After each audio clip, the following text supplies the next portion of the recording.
Весеннее половодье на реке Лена в этот период всегда самая волнительная тема для жителей Ленского района. Ленчане к паводку готовятся основательно, отметили члены рабочей группы из Якутска, прибывшей в Ленск 9 апреля.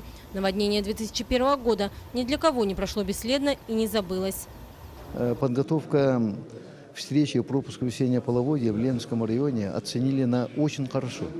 Поэтому, конечно же, мы считаем, что это от горького урока ленчанам, которые наша природа преподнесла в 2001 году, когда произошло серьезное наводнение, люди тут готовятся душой.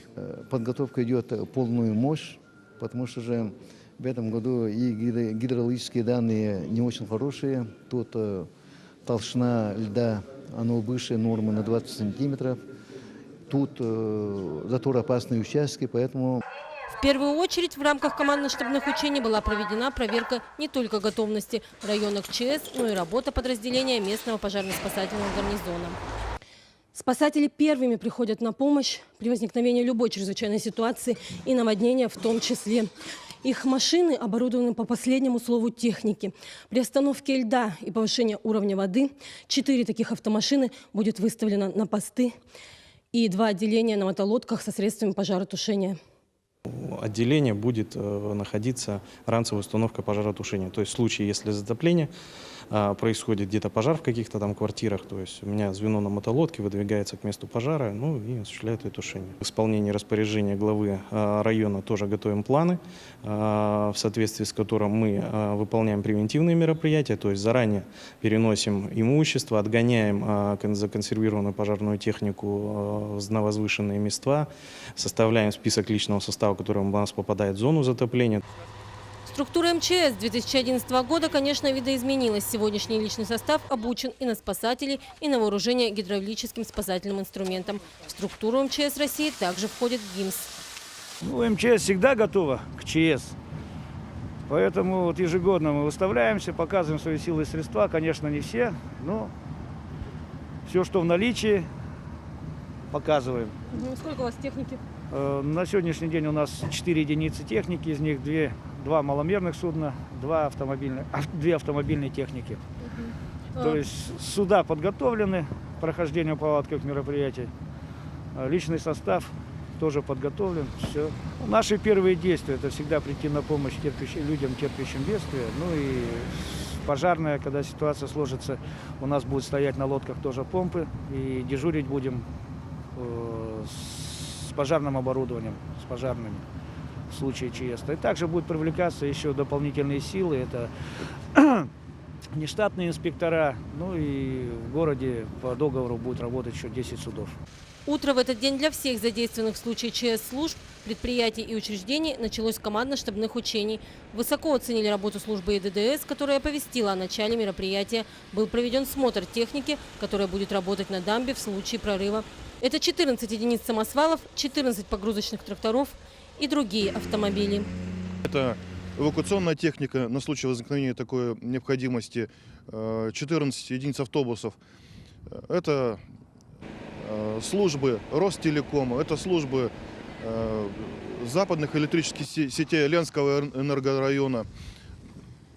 Это медицинская служба, служба правоохранительных органов, охраны общественного порядка и так далее по списку. Я назвал основные, которые будут непосредственно задействованы у нас в случае возникновения угрозы. Одна из служб спасения – это, конечно, скорая помощь. Они первыми прибывают на места происшествия в любых чрезвычайных ситуациях. Машины скорой помощи оснащены всем необходимым, а некоторые из них и медицинским оборудованием, которое требуется при остановке сердца. Всего у нас автомобилей 5. 2 из них вот таких автомобилей класса А, которые оснащены оборудованием. Это дефибриллятор, аппарат искусственной вентиляции легких, подача кислорода, ЭКГ-аппарат. Все это позволяет проводить первые реанимационные мероприятия непосредственно в автомобиле.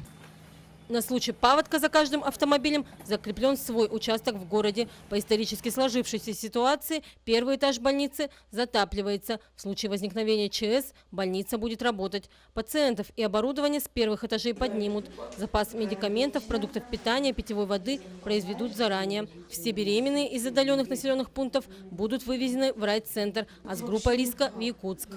Отделения, конечно, будут перепрофилированы, плановые больные все выписаны. Будем работать только по экстренным показаниям.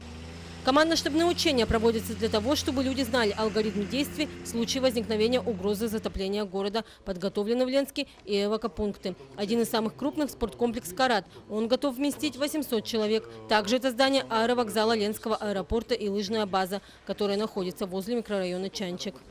Подготовлены все необходимые снаряжения, это постельные принадлежности, это продукты питания, это запас воды, это водоскважины. То есть все необходимое для того, чтобы 3-5 суток провести нашим жителям в случае, конечно же, не дай бог, если такая ситуация будет. Заместитель начальника Главного управления МЧС России по республике Саха-Якутия посетил эвакопункты и отметил высокую подготовку городских властей в случае возникновения ЧС. На расширенной комиссии отчитались о подготовке к чрезвычайной ситуации во время паводка главы населенных пунктов, попадающих в зону затопления, где также имеются все необходимые запасы. Составлены списки жителей, попадающих в зону затопления, и ведутся работы по подготовке к прохождению паводка уже с конца февраля. Отчитались и о проведенных работах по ослаблению льда. В этом году его толщина превышает норму на 10 сантиметров, но меньше прошлогодней на 13. Работы по чернению льда в местах возможных заторов на реке Лена завершены. Всего площадь участков – 83 гектара. Основной участок – это район острова Батамайский. Подобные процедуры осуществляются и на реке Нюя. Это 4 участка площадью по 2 гектара. Жители встречать паводок не боятся, они уверены. Чиновники и спасатели не допустят наводнения. Как думаете, достаточно ли превентивных мер, которые в Ленске провели уже? Конечно, достаточно. Да, они и постоянно занимаются этим. Достаточно. Каждый год проводят. Нормально. Вот в Батамае проводят. Вот можно даже сейчас, если съездите туда, увидите, что там зачернение идет, люди работают. Нормально. Но тем не менее в зону возможного затопления попадает 4 населенных пункта, где проживает 17,5 тысяч человек и находится 2 потенциально опасных объекта. Первый замглавы муниципального образования Ленский район Денис Федюкович сообщил, что в районе имеется 14 эвакопунктов. Также все муниципальные объекты застрахованы. Как рассказал начальник ЕДДС Ленского района Леонид Никонов, есть проблемы с осуществлением оповещания в таких населенных пунктах, как Северная Нюя, Дорожный, Чемча, Артанахара, Биченча и Инялы. Иннокентий Андросов дал распоряжение запротоколировать эту проблему и передать в Министерство инноваций, чтобы были произведены работы по восстановлению связи. В целом мероприятия по подготовке к паводку в Ленском районе получили высокую оценку комиссии из Якутска. Хочется отметить, что Ленский район, он после наводнения, которое было, все помнят, в 2001 году, более так ответственно относится. И хочется отметить, что все-таки в Ленском районе в каждом населенном пункте есть свои запасы, и у руководства есть понимание, выработан уже алгоритм действий на предупреждение возникновения, либо на ликвидацию чрезвычайных ситуаций.